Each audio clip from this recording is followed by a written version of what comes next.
African American Legend series highlights the accomplishments of blacks in areas as varied as politics, sports, aviation, business, literature, religion, drama, and theater. We'll explore how African Americans have succeeded in areas where they'd been previously excluded because of segregation, racism, and lack of opportunity. I'm your host, Dr. Roscoe C. Brown, Jr., and with us today is Howie Evans, the sports editor of the New York Amsterdam News. Hi, Howie. How you doing, Doctor? Okay, buddy. The Amsterdam News does bring the news of the black community to the world, in a sense, and you bring the news of blacks in sports to the world. And every week we read you and we hear you and see you comment on various aspects of the black athlete. What is the status of the contemporary black athlete? Well, I think if we break it down by eras, it has changed. Mm-hmm. The black athlete and his place in society, her place in society, has changed drastically from the time that you were running track, and then when I was playing sports and then writing before our very eyes. When I started writing, the black athlete in sports was so meek, happy to be there.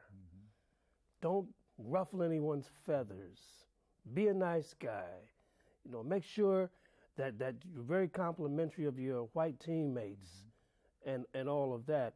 To gradually, when the scale started changing, and what made the drastic change was money, really, which, as you know, money has a tremendous way of changing attitudes of people, and especially black athletes who, for the most part, more so than many of their white counterparts, come from impoverished upbringings and coming out of ghettos, none of them born with silver spoons in their mouths, so to speak.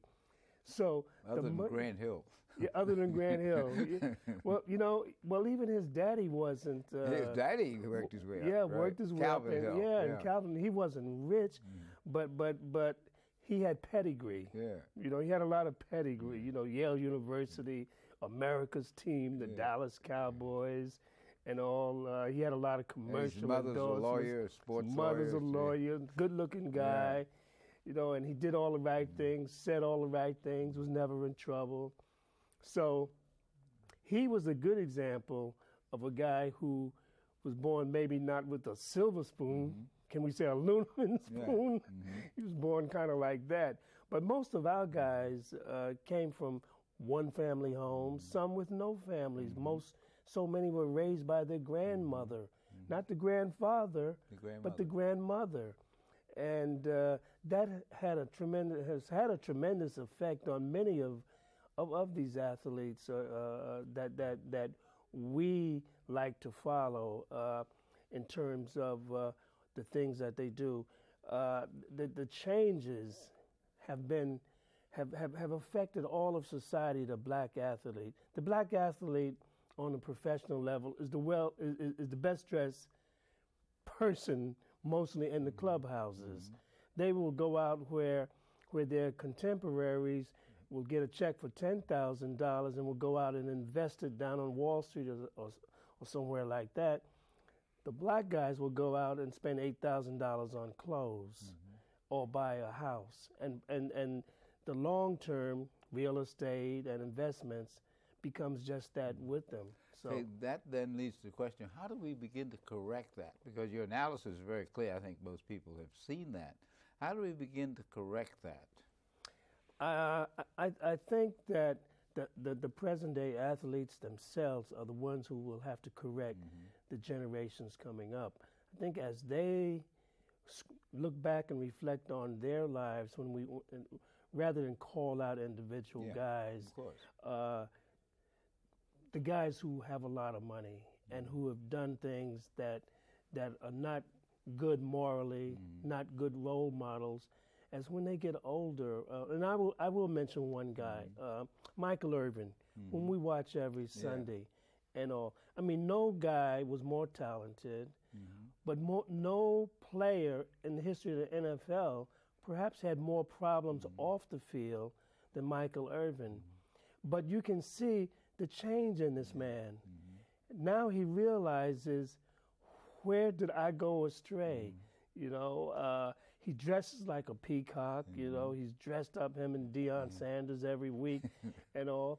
And you can see that now he is starting to think about his future. What did I do with the money that's gone? Now what can I do with the money that I'm going to get? And he comments about up-and-coming athletes, what they ought to be doing that he didn't do. Exactly. So he's a very good role model in terms of what's going to happen with the generation of athletes coming under him. I am impressed with Derek Jeter. Derek Jeter has a foundation. He goes to schools and so on. And he happens to be mixed race, but he still identifies with the black cause.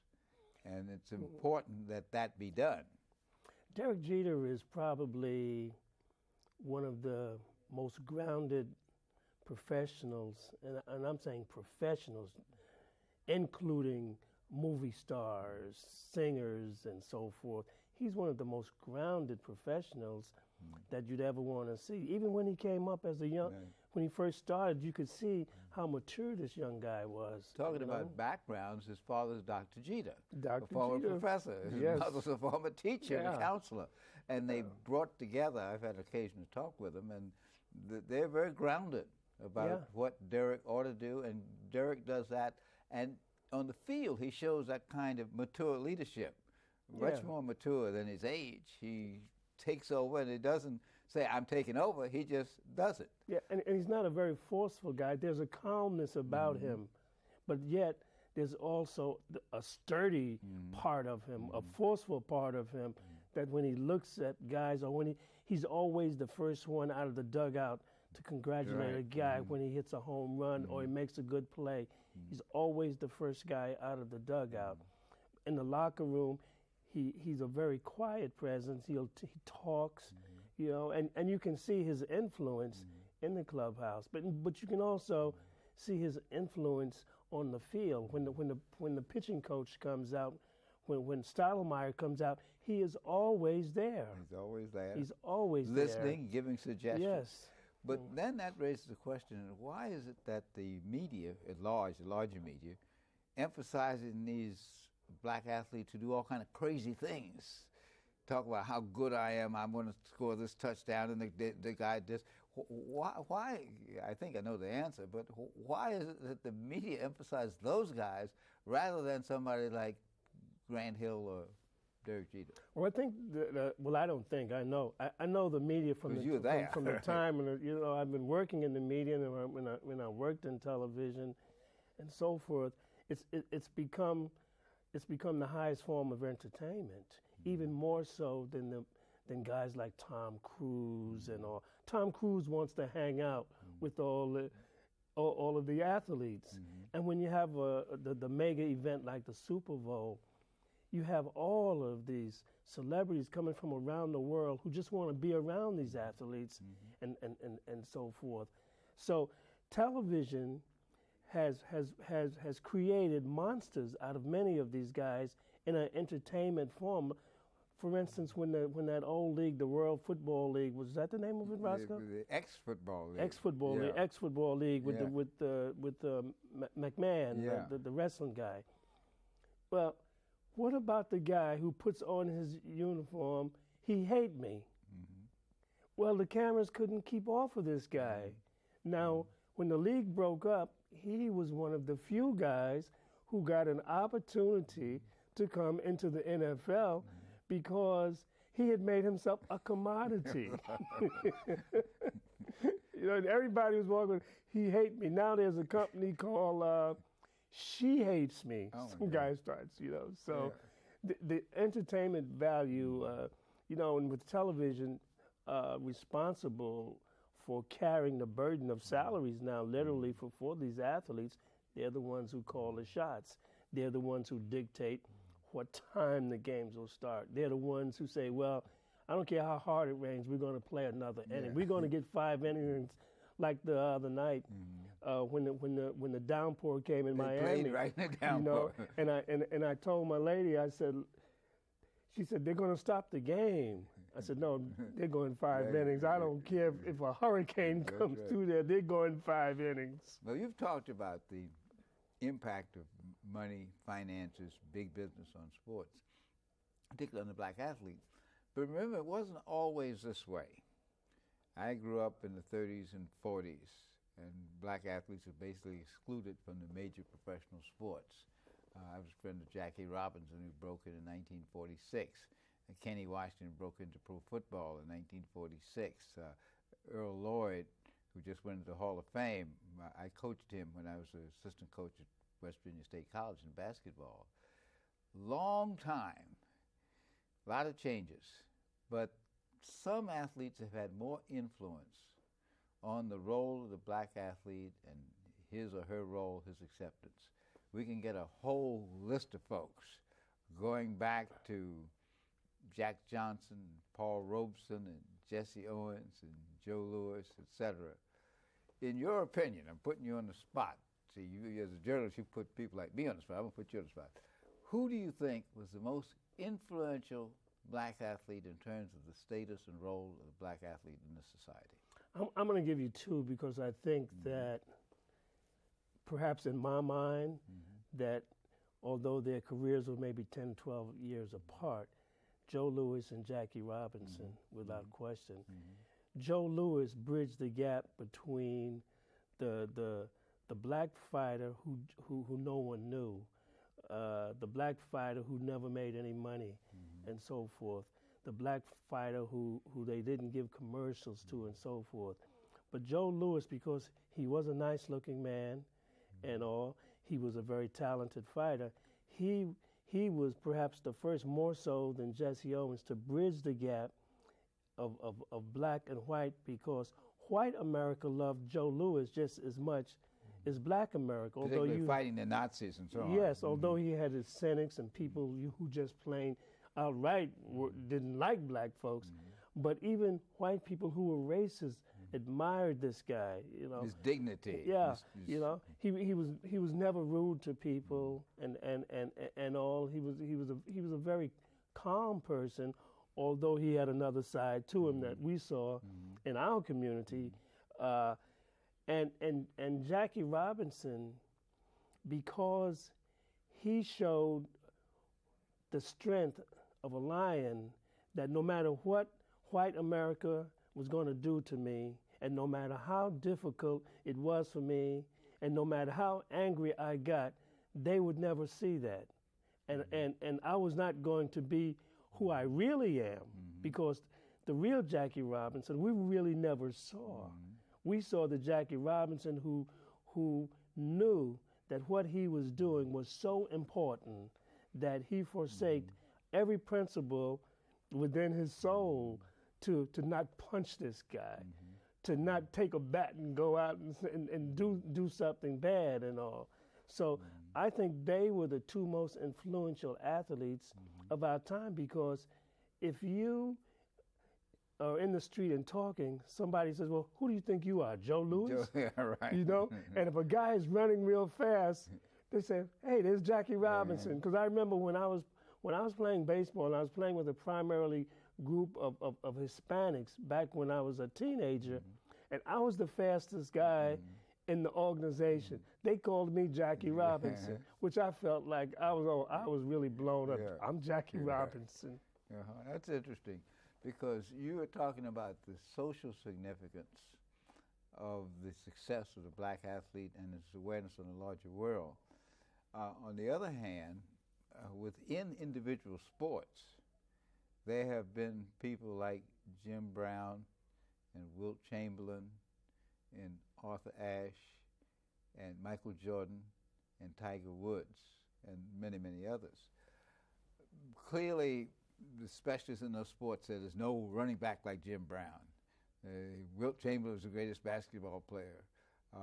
Tiger Woods is the greatest golfer. Arthur Ashe, he came close to Jackie Robinson in his dignity and so on. But you put your finger on it in the history. We have to look at history a long time. We were enslaved until 1865. Some of our people, Fleetwood Walker and so on, played pro baseball in 1890. Mm-hmm. Jack Johnson was a heavyweight champion in 1908, and so on. But the change, you identify Joe Louis, heavyweight champion 1935, Jackie Robinson, entering Major League Baseball in 1947. That changed the way the world looked at the black athlete and the way the black athlete looked at himself. But then we have my childhood hero, Paul Robeson. Paul Robeson was a great, great athlete. He was almost anything he wanted to be. All-American. He was a catcher in baseball. He was a great football player, great basketball player, great wrestler, Phi Beta Kappa. Great singer. Great singer. Everything. But Paul Robeson was ahead of his time. Paul Robeson played pro football, as you know. Right. Along with Fritz Pollitt and some of those guys. And Deke Slade. And while he was going to law school, he played football on the weekend. But pro football wasn't a big sport at that time. But Paul Robeson, in a sense, was ahead of his time in ideas and clearly ahead of his time in recognition. Now he's being recognized. They are setting up archives at Columbia University, et cetera. But I think you're right, and I didn't prime you on this. I said I was going to ask you this question, but I didn't want to. I think you're right. I was going to say Jackie Robinson, but your point about Joe Louis, because when I was a kid, we would stay up all night to listen to the Joe Louis fights, because Joe Louis was fighting for the whole black race. And then in the Nazi, when he fought Max Melling, he was fighting for the whole country. Yes. And the sad thing about it is that Joe, and in a sense Jackie, never really reaped the benefits of their success. Maybe reputation-wise, but certainly not financially. Joe Louis died owing the government more money than he'd ever made. Jackie died heartbroken because of the fact that blacks were not being recognized in management and moving up. Fortunately, Rachel Robinson, his widow, has started the Jackie Robinson Foundation, and they have done a tremendous job, given over 1,000 scholarships over the years since the foundation was created about 20-some years ago. So that this is an interesting confluence of people in different sides looking at the same issue, which then leads me to ask you, what can we do to develop more Howie Evans? What can we do to develop more black journalists? I read somewhere when Rush Limbaugh made his silly comment about the media warning black quarterbacks to be successful, that of the some 2,000 or 3,000 black sports writers in this country, maybe only 25 with the major journalists, the major organs are African American. Yeah, they're the columnists. Yeah, I think there are less than 12 black columnists at major newspapers, and to a great extent, they're controlled. Very few of them can write actually what they really want to write.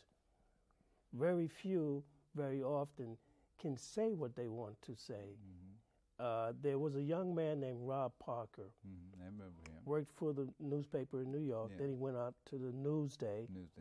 But he said and wrote exactly what he wanted to, and he was banished or left because it became so unbearable for him. And he's now in Detroit with a radio show and at the Detroit News, and he is carrying the banner. He is the one black columnist in this country who has said, "The hell with it. Either I'm going to write what I want to write, or I'm not going to write at all." But most of our columnists, unfortunately, don't have that type of leeway, and I don't think any of them have ever tested the water, really. But they're just so few, just in number. I don't know if we have any schools or colleges that specialize in developing black journalists. I know we have the journalism school at Howard and so on, but black sports.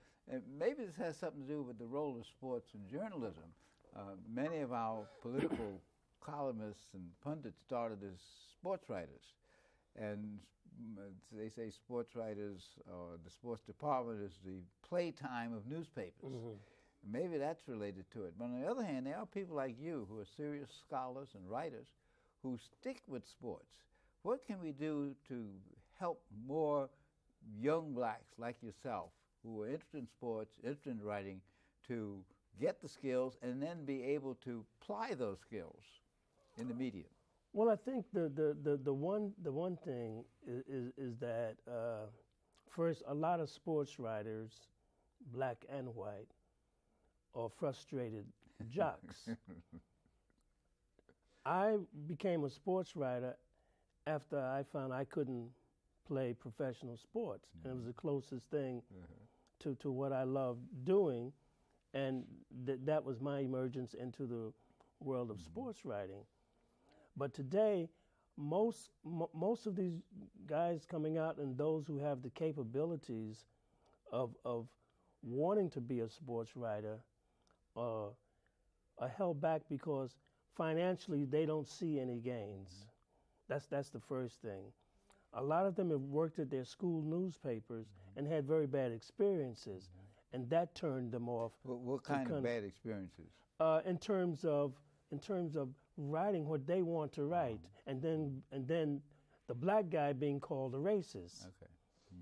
You see, so that kind of turned a lot of young men off. The other thing is that our own breeding grounds, which I call the breeding grounds, our black newspapers around the United States, of which there are over 200, they have done a very poor job financially and recruiting wise to bring these kids in, and then to show them and let them understand the importance. Like the guys on my staff, I just, at least 3 or 4 times a year, I have to write them. I don't talk to them. I write them a letter so that they have it, so that they can understand that you are better than most of the writers on the daily newspapers, because you have to sit and form opinions that will either view you as crazy, view you as a copycat, view you as something. So with my guys, I tell what you have the most difficult job in sports journalism, because you have to make sure that even if your thought came first before anybody else or any other newspaper guy, and then you read it, now I want you to put your hat on and think about going another way, so that no one gets the idea that you plagiarized something from the Daily News or the Post, that it is your thoughts.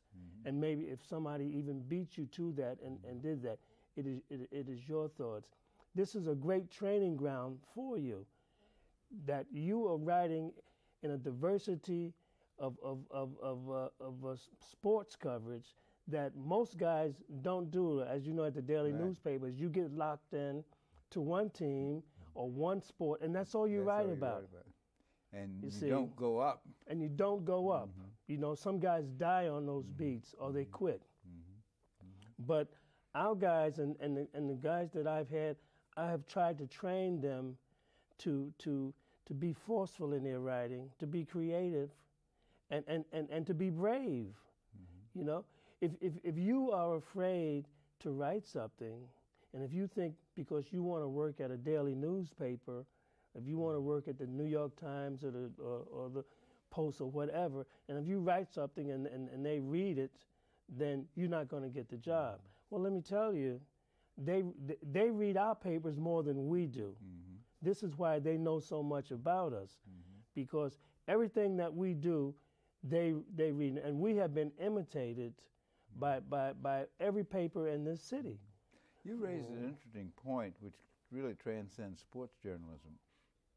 Many times when a black writer criticizes the larger society because of the way in which blacks are being treated, they call the black writer racist. Yeah. Now, what's the psyche behind that? I don't totally understand it. But it's almost amusing. But what's your take on that? Sometimes I don't understand it myself. I mean, you calling this guy a racist, what is really a racist? I mean, you've been in education all your life.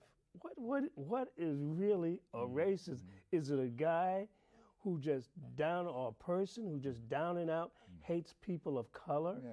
Or is it a guy who hates that person of color because he's making more money than you? Or is it the guy or family who hates you because you have a better house or a bigger car? Well, what is a racist? But it's not somebody who says that something's wrong because black folks are being treated wrong. Exactly. They say he's paranoid because he's black. Yeah, the old expression is that just because they paranoid, they call you paranoid, doesn't mean they're trying to get you. Yeah. But it's very interesting, and I watch television, I read the larger media, I read Amsterdam and so on, and I have to compliment you and your staff. You do a good job of balancing the equities. Sometimes I think you don't go far enough, but I do understand that, because in this unbalanced racist world, when those of us who are black, minority, whatever, call the larger society on the way we were treated, it's very easy for them to say, well, you're the problem. You're the racist. The biggest complaints that we get is when we criticize a black athlete. Well, why are you criticizing these guys? These guys are doing the same thing. Well, I tell people, well, the way that you're saying it, doing the same thing, if a white guy jumps off the roof, are you saying the black guy should jump off the roof too? Is that what you're saying to me? We're free to criticize, to show right and wrong. Why should we condemn a black athlete who is going to have so much influence by his actions on these young people out here? I mean, I don't think we criticize them enough. Your point is clearly well taken. The Amsterdam News, Howie Evans, and your compadres do a really great job in a very difficult situation. Today on African American Legends, we've been talking with Howie Evans, the sports editor of the New York Amsterdam News.